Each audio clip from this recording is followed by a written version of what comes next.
Ang take-away ko po dito sa aral, Itatanong ko lang po, lahat po ba ng relihiyon ay may kaligtasan? Yun lang po. Alam mo kapatid, lahat ng tao may kaligtasan eh. Kahit ano pa religion mo, kung susunod ka sa Diyos.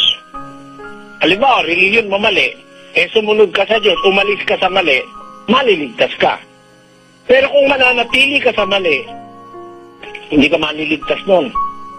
Pero kahit ano ka pang religion, pagka sumunod ka sa Diyos, halimbawa, sabi niya, umalis ka dun sa mali, maliligtas ka. Pag sumunod ka, pakinggan mo sa isang talata, 2 Korinto 6:17. Kaya nga, magsialis kayo sa kanila at magsihiwalay kayo, sabi ng Panginoon, at huwag kayong magsihipo ng mga bagay na marumi, at kayo'y aking tatanggapin. Tatanggapin na ka ng Diyos di ba, Brad Mel? Opo. Kung aalis ka sa mali, umalis kayo sa kanila, maghihiwalay kayo, sabi ng Panginoon. Nakita mo, halimbawa, mali yung religion mo, umalis ka. Pag susunod ka rin lang sa Diyos, maliligtas ka. Paano ka susunod? Pag sinabi niya umalis ka, di umalis ka.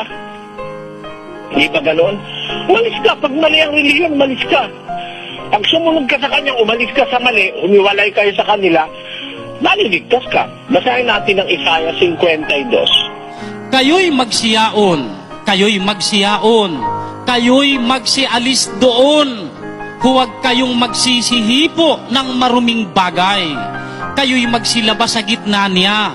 Kayo'y mangagpakalinis. Kayong nangagdadala ng mga sisidlan ng Panginoon. Maliwanag yan, Brad Mel, Pinaalis ng Diyos dun sa mali magpakalinis kayo. Aalis ka sa marumi. Aalis ka dun sa hindi tama. Aalis ka dun sa mali. O sinasabi rin yan sa Roma 16. Ngayoy ipinamamanhi ko sa inyo, mga kapatid, natandaan ninyo yaong mga pinanggagalingan ng pagkakabahabahagi at ng mga katitisuran laban sa mga aral na inyong nangapag-aralan, at kayo'y magsilayo sa kanila. Sapagkat ang mga gayon ay hindi nagsisipaglingkod sa Kristong Panginoon, kundi sa kanilang sariling tiyan. At sa pamamagitan ng kanilang mabuting pananalita at maiinam na mga talumpati, ay dinadaya ang mga puso ng mga walang malay. Kaya pinapaalis ka ng Diyos doon sa mga manluloko Kasi hindi naman kay Kristo naglilingkod yung mga pastor na gano'n Dinadaya lang nila yung mga walang malay. Ang pinaglilingkuran nila yung kanilang sariling mga tiyan. Ayun. Kaya umalis ka kayo sa kanila. Kumiwalay kayo, sabi ng Panginoon. Kaya kahit ano pang religion meron ka, kahit yung pinakamaling religion, maliligtas ka. Pag aalis ka, susunod ka sa Diyos na umalis ka sa mali, tatanggapin ka ng Diyos. Yun ang sagot ko sa'yo. ang take-away ko po dito sa aral, utos po pala ng Diyos na umalis tayo sa mga maling relihiyon.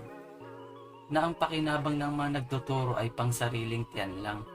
Ito po pala ay mga mandaraya at mainang magsalita, na dinadaya po nito ang mga walang malay na hindi po si Kristo ang kanilang pinaglilingkuran. At pag nakalis na po pala tayo sa mali, tayo po ay magpapakalinis na at susunod na po tayo sa aral ng ating Panginoong Hesukristo para po tayo ay maligtas.